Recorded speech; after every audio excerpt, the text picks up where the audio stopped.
not an art guy, so I don't look. It's a painting. You know? Like the Mona Lisa don't do that for me, man. First of all, it's a dude, so it's a dude. I mean, what are we talking about? Am I wrong? No, you talking about the Mona Lisa? Is the Mona Lisa and it a dude? No. The Mona Lisa is a dude. John, am I tripping? I'm tripping. Yes. No, man. Wait. What's going on, everybody? Welcome back to another episode of Off the Bench. Of course, I'm DeMarcus. You got another solo dolo with me this week. My boy Ty, he's still out enjoying his family during the holiday season. I want to, take some time out to say I hope everybody, had a great Thanksgiving with their family, really enjoyed themselves with their family, and enjoyed that, great food. But more important, like I said on last episode, enjoying that time with your family. So Ty, he'll be back here very, very soon because I know everybody has been, blowing me up, wondering where he's at. Like I said, he is still part of the Off the Bench team, and he will be back very soon because we got so many topics to talk about. And today we got a lot on the plate today too. So what I want to do right now is kind of get right into it. So first things first, before you do anything else while you're watching this video, please hit the like button, hit the share button, hit the follow button. Subscribe to us on YouTube if you haven't already done that already, and also follow us on all of our other platforms too: Facebook, Instagram, Snapchat, TikTok. We're on all of that, so make sure you follow us on all those other platforms too as well. But first thing I want to get into today is Rivalry Saturday in college football. If you live under a rock or you've been, out of the country, wherever you've been, if you missed this, past Saturday rivalry games, maybe you missed some barn burners. I mean, we had Alabama versus Auburn. We had Washington versus Washington State. You had Georgia versus Georgia Tech. You had Florida State versus Florida. And every last one of those games was a great game. So what I want to do right now before we get into any of the other topics is definitely go over, Rivalry Saturday. I was very happy with Rivalry Saturday. I think every game, some of them went a little different than I thought they would. But I think, one of the games that stood out the most to me was the Alabama and Auburn game, not just because of the history of that game, but just how the game ended. Of course, if you watch the game, Auburn, was giving Alabama everything they can handle offensively and defensively. So because of that, you think sometimes when you look at a team that's 6-5 or 5-6 that has a losing record, that they still don't have talent on their side of the football. And then you look at Alabama, you think, oh, Alabama should just run away with this game. But like I tell people all the time, anytime there's a rivalry game, you got to take stats, you got to take past records, you got to take all that and throw it out the window, because guys get up and girls get up to play that game because they know how important, especially when there's an opportunity to, not end the season for like Alabama, but end their chances of making the college playoffs if you win that game as Auburn. So the energy is going to be different. The focus is going to be different. The play is going to be elevated because of the rivalry game, atmosphere. But the main thing I want to talk about with that game is the last 2 minutes of the game, because I watched Auburn. I don't never like to, cheer for coaches getting fired or cheer for anybody to lose their job. I don't want to do that, and we never want to do it on this platform. But what I watched in those last 2 minutes is everything you do to get fired as a college football coach, because you watched Alabama with 2 minutes left. They were moving down the field, got stopped on a run for the first down, and then they got the first down, put them in first and goal. They have a bad snap, loses yards. They have a legal forward pass, loses yards. It's 4th and goal. And then all of a sudden, they throw a ball to the end zone, 40 yards away from the end zone, and the wide receiver is basically wide open. I don't understand how that happens. Please, somebody help me understand how that happens. You got more defenders, in the secondary on the field than Alabama has wide receivers on the field. And the fact that you let, a team that you have on the ropes, you got all the game in control, and you let them throw a 40-yard bomb for a game-winning touchdown. That should just never happen. So that's why I say that type of moment for a college football coach, that should get me fired type of moment, because that, I don't care if it's defensive head coach, it doesn't matter, DB coach, linebacker coach, that moment should never happen. But, big ups to Alabama for hanging in there, with everything looking like they weren't going to be able to come back and win. And then to have that type of play at the end of the game, I mean, that's a, season-changing moment. And then, of course, they're going into the SEC championship against Georgia. That's going to be a huge momentum going into that game. So, but it's for the life of me. So comment down below, let me know and let us know what you thought about that game and what did you think about that end of the game, that defensive, play and what the defense was doing with Auburn. But moving on to the other rivalry games, let's not forget too, you had Michigan versus Ohio State. Was a great game too as well. Michigan pulled that out. So now, like we was talking about a lot the last podcast episode, what happens now? Because you look at Ohio State, who was 11-0 going into that game. Now they have a loss in their record. Michigan now 12-0. They still got to go into the Big Ten championship game. But, what does that do for Ohio State? Do you now remove them out of the Final Four to have a chance to play in the playoffs? And then you look at Florida State, who took care of business against Florida. Does that now move them into the final, top four? You have Washington, who struggled with Washington State.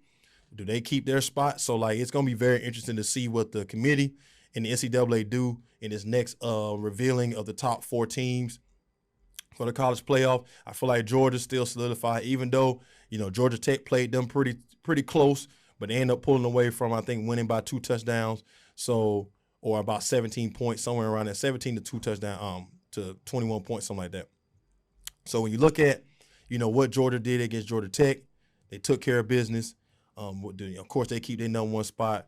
And then you see, Oregon, they still got to play Washington. So it's a lot, going on these next couple games, especially these conference championship games. That's going to reveal a lot too. So I'm curious to see though what they're gonna do to top 4, in this upcoming reveal, Tuesday.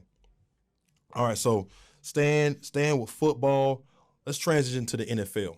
So, of course, NFL is going on. We get into the, ending of the season too as well. Not many games left, in the season. So what I wanted to kind of do, I wanted to see, what y'all thought down below. If you'll comment down below, let me know. Offensive Player of the Year, Defensive Player of the Year, who's the MVP, Rookie of the Year, and then Coach of the Year right now.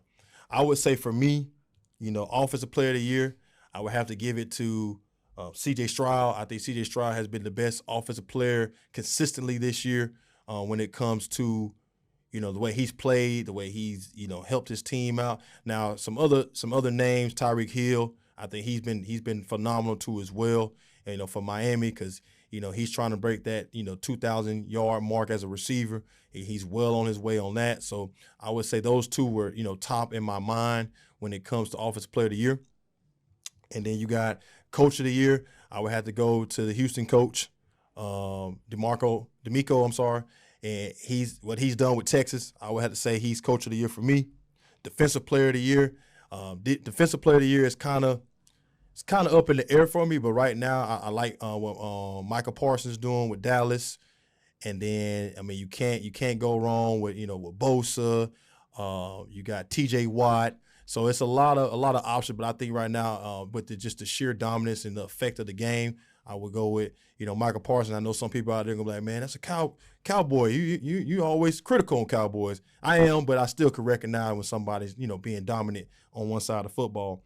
MVP is kind of a toss up for me right now. I'm not too sure on which way I should lean with that. I know C.J. Stroud should definitely be in the conversation, even though his record doesn't show, but I just think his impact, especially being a rookie, first year in the league, and what he's doing, how he's kind of, led this team to where they are right now. They got a huge game coming up against Jacksonville. So if he can win that game and, of course, take them into the playoffs, that's why I say he should be definitely in the conversation for MVP.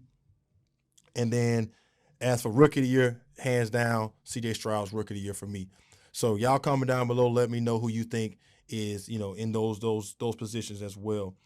But as for, the NFL right now, I think we're in a great place in the season because there's a lot of different, teams that are starting to make that turn and that push for the playoffs. The Cowboys are playing good, but it's still to be determined because, I like what the Cowboys are doing, but all their wins are against, sub 500 teams, and all their losses are against above 500 teams.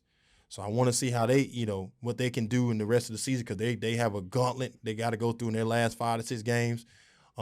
Buffalo, see what they're going to do. The AFC in general and NFC right now is kind of tough, and that's kind of where I want to go right now into conversation. I want to go into more of a AFC and NFC review. So right now, I would say AFC hands down toughest conference in football, because they have the teams with the best records in the AFC right now. So that, Baltimore, you got, Kansas City, even though Kansas City, lost to Philly, I still think Kansas City's top in AFC. You still got Jacksonville, Texans are coming along. You got the Dolphins, Buffalo. Even though Buffalo, I don't think they make the playoffs, but I still think they're going to give it a hell of a push to try to, knock down some of these other teams in the AFC. And then in the NFC, I would say right now, of course, your NFC still the top 3 are the 49ers, the Cowboys, and the Philadelphia Eagles. I think Philadelphia is still number 1 in there. And then, of course, 49ers, Cowboys, like I say, with their inability to beat those top teams, that's why I put them at 3. But in the AFC, I just think AFC has the most talented teams in the NFL right now. So I don't know if the AFC wins a Super Bowl, but I think they definitely going to be the favorites going to the Super Bowl because of what they're going to have to go through in the playoffs to even get to the Super Bowl game, versus in the NFC, you're only going to have to beat maybe 1 or 2 teams, and then you're in the Super Bowl, because Detroit been playing phenomenal up to these last 2 games. Goff was an MVP candidate, and then he's kind of fell off with his turnovers. So you got to see how the Lions are able to bounce back. I mean, they're still 8-3, so they still got a good record, but we got to see how they're going to bounce back getting ready for the playoffs. So right now, NFL and college football, they're best time of the of the season, best time of the year to have both these going on, because you just don't know the uncertainty of what's going to happen leading into the championship games for both the NFL and college. That's what makes it so exciting to watch. And then I want to kind of transition over to another thing that I saw kind of, surfacing on the web, is that I know a lot of people aren't big fans of the USFL and the XFL, but I just saw that they're going to be merging. I think that's phenomenal for both of them, because I'm not going to lie, the XFL this past season was a little bit more exciting. They did do some things that I think can work for the future of them actually being a credible and respected league. Now, the USFL, they struggled, so I think them kind of combining with the XFL is going to be good for them, because now your pool of players grow, and then your teams, so now you have more teams in more cities. So I think that's just going to make the fan base kind of grow with that opportunity for that merger.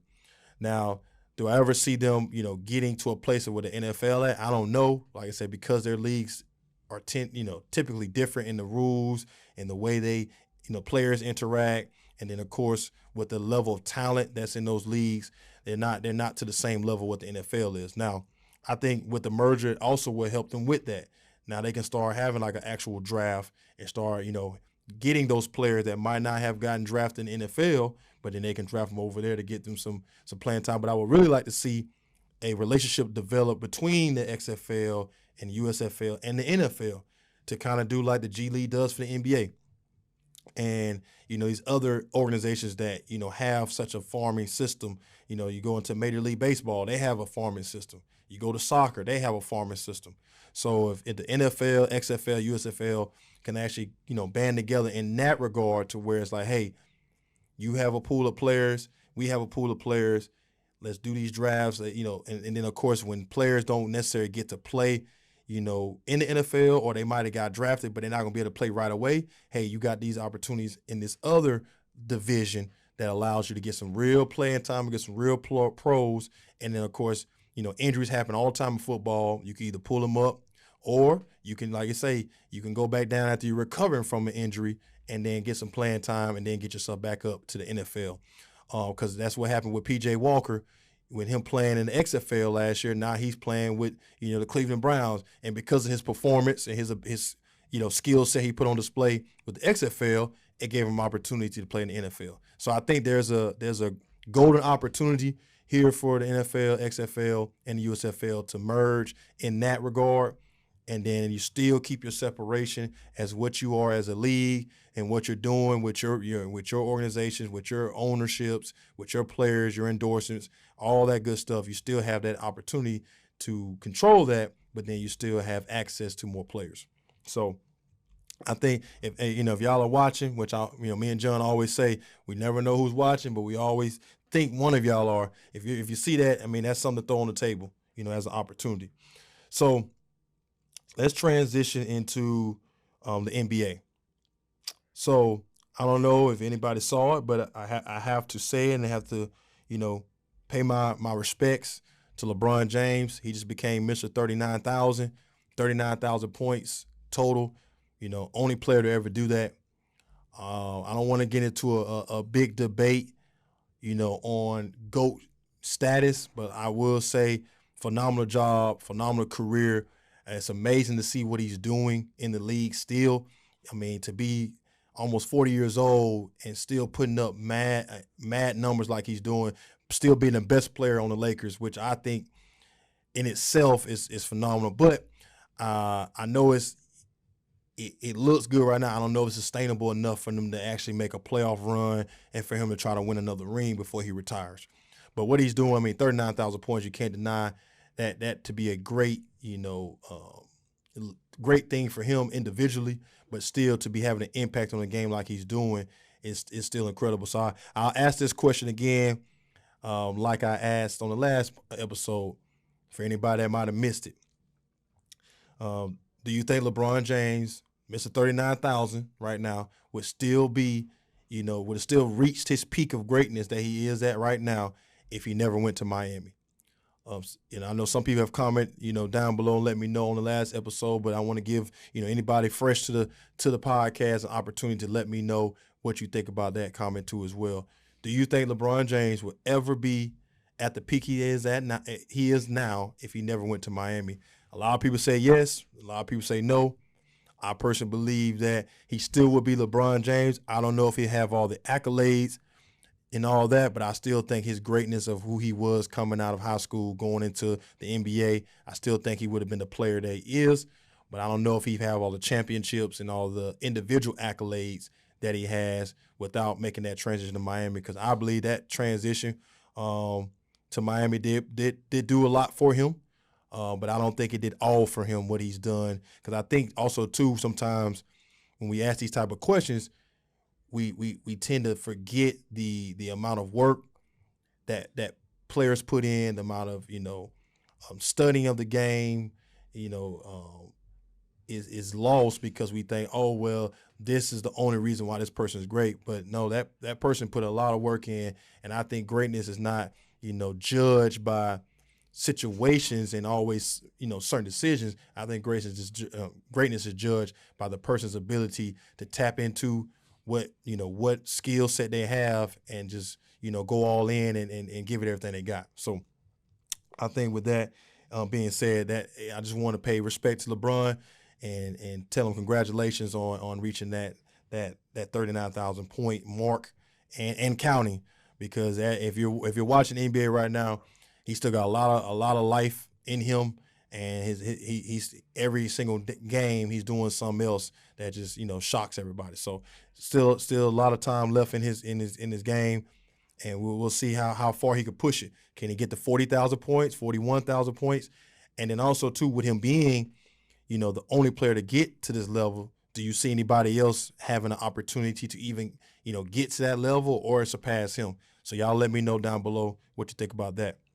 Staying with the NBA, what I want the NBA to do, and I mean this, and I can't stress this more than anything. We need to get rid of the All-Star game. Let's just get rid of it. Let's not do it no more.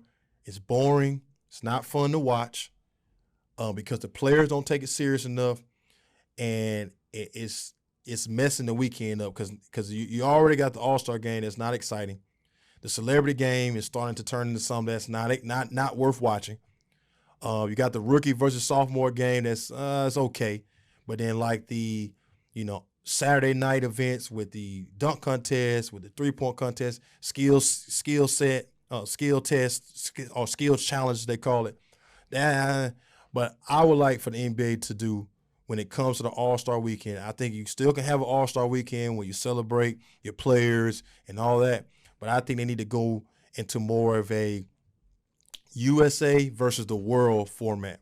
I was talking to my dad about this the other day, and he was like, man, I love the idea, because I think you turn it more to like a FIBA style All-Star break, where it's like, hey, you take the best guys that are American born players and put them on the team, and then all of our great, world players, they get on the team, and then you have that, and then you turn that into more of a competition and make that more competitive, because now you have, guys, playing, say, all right, we want to show that the U.S. has the best ball players, or we want to show that, hey, the foreign players, we're the best in the world. So I think if you turn into a USA versus the world format, I think you'll get a lot more out of the All-Star. You get a lot more people to watch it, and I think you'll get, the competition level will rise too as well.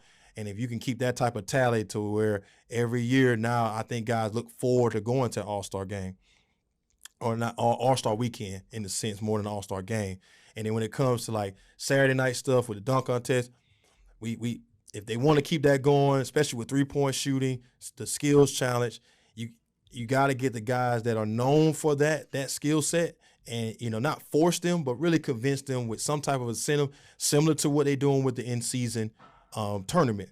The winning team, they're going to get, $500,000, and that can go into anything you want to do with it. So I think if you can start incentivizing the guys that, are elite at 3-point shooting, the guys that are the elite dunkers of the league, the guys that do have considerable, skill sets that's better than others, if you can convince them to do that based off of an incentive, I think you'll start turning the All-Star game into something that people really want to go to and they want to see. So that's my advice for the NBA. So hopefully, if they're watching, you can definitely implement that in future conversations, because right now it's pointless to have the All-Star game. It really is, because the guys just don't take it serious. All right, so let's transition back into football real quick, because there was some comments that were made by Tom Brady. If you haven't seen it, please watch it. He said it on Stephen A. Smith's podcast. Shout out to Stephen A. Smith and his podcast. But basically, what Tom Brady talked about was the trend that's going on in the NFL right now, and kind of what he's not liking watching it. So the mediocrity of the NFL. So what he was talking about how players aren't, really working on their craft. Coaching's not as good. The rules are not allowing players to be the best player they can be, because now you're being penalized more than you're allowed to play the game the way you were always taught to play it.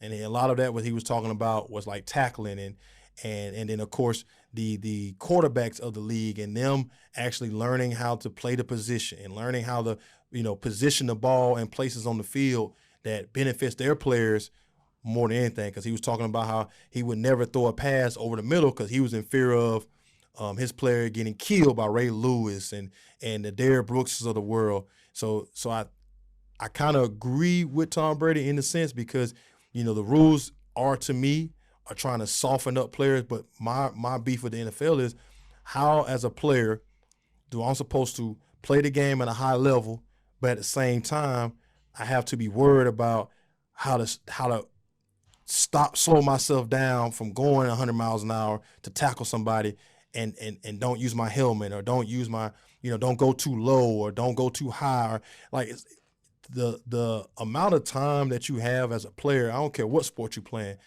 If especially when it's a full contact sport, you got less than 1 or 2 seconds to make a decision on what you're going to do when you're coming in contact with another player. And to have the rules more, leaning towards, if you do this and this is a penalty and all that, I'm not saying that you don't want to penalize for certain things, because it is a gladiator sport. It's a very violent sport, but that's what people, the battles within those lines, people love to see. And with the rules right now, you don't get to see that. It's a lot of football. And I had somebody tell me when I was bringing this topic up, man, they trying to turn it into flag football. But then if they become flag football, then they say you can only yank the flags this certain way, or you can only do this certain way. So I just think the NFL is, and I get it, player safety, and I'm not saying that player safety and concussions and all those things aren't important topics and aren't important things to be looking at and trying to prevent. But it's really hard to prevent all of that stuff because of the type of sport it is. I mean, yeah, the equipment, the technology, the advance and science and everything helps when it comes to treatment of all these things, but trying to prevent it is nearly impossible because of the type of game it is. You just can't do it. So with what Tom Brady was talking about, like I said, I really agree with it because of the simple fact of what you're seeing, and you look at the game and how the game was, when Tom Brady first came in and how it's transitioned now into the game it is that you watch now. Still love football. Not going to ever say that the game is not worth watching. It's still worth watching. Still one of the most exciting sports in America. It's still one of the biggest sports in America. But when it comes to the level of competition, the level of coaching, the level of players, it is starting to deteriorate a little bit because, I mean, you just look at it around the NFL. You see a lot of coaches getting jobs at other organizations when they just came from one team doing a terrible job at that one team. So the lack of coaching, and then, of course, like you said, the lack of, players really taking the game serious. And I know Tom Brady, he can speak on it because he's considered to be the GOAT, one of the greatest to ever do it. And just the level of focus. He talked about, Ray Lewis's of the world and how they galvanized their players and they held their teammates and their coaches and themselves to a level of standard that you just don't see all the time. And if it's not saying that it don't happen, I truly believe there are guys in the NFL right now that are putting in just as much work as Tom Brady, that are fighting every single day, trying to boost the confidence and encourage their teammates to give it all they got. But I just think, you just don't see it at the same level of what you saw with Tom Brady, Peyton Manning, Brett Favre, Drew Brees. You just don't see it to that level no more. You see players, being, named the best players in those positions, but you just don't see them actually leading in the same way. And that doesn't make it a bad thing. It just make it a different type of leading. So I just think, Tom's just used to a certain way of football because that's what he was brought up. But I think with the new age guys and the internet and everything going on, you just don't see it as much. But there's definitely a trend right now in the NFL that's going in a direction where it's making football, or it's trying to make football a softer sport. And I just don't think you can do that because of the type of sport it is. You have to let it be what it is. It's a very violent, tough gladiator sport. So you gotta let the guys go out there and be the gladiators that they are. But you hope that none of them do sustain, injuries. But we all know in that sport, that's a part of it. You kind of signed up for that, as a, what they call knee-high child, trying to learn how to catch the football, run with the football, put your helmet on, all that stuff as a 5-6-year-old kid, until a person that made it through high school, got into college, and then got into NFL. They understand the risk factor, and I think everybody does when you play that sport. So it comes with the territory. All right. So I want to go over one more topic before I get out of here. Now this one here, it's a little bit of sensitivity that needs to be, taken with this topic. So I don't want to get into a deep conversation with now. This is back into the to the NBA, just to let everybody keep up with me. But there's a certain player in the league right now. His name's Josh Giddey. Plays for Oklahoma City Thunder. Young talent, great talent coming up into the NBA, and there's a lot of allegations against him right now when it comes to having a relationship with an underage minor. Now this isn't a laughing matter, so I don't want it to come off as being that, and also this is not a judging matter because the NBA is still investigating, the factual parts of this story. But I will say this: is that when it comes to, relationships in general, my advice to anybody, whether it's, Josh or anybody else out there, just be careful. Just be careful because there's a lot of people out here that are, especially when you're in a high profile level, that are, sometimes not coming at you with the right intentions all the time.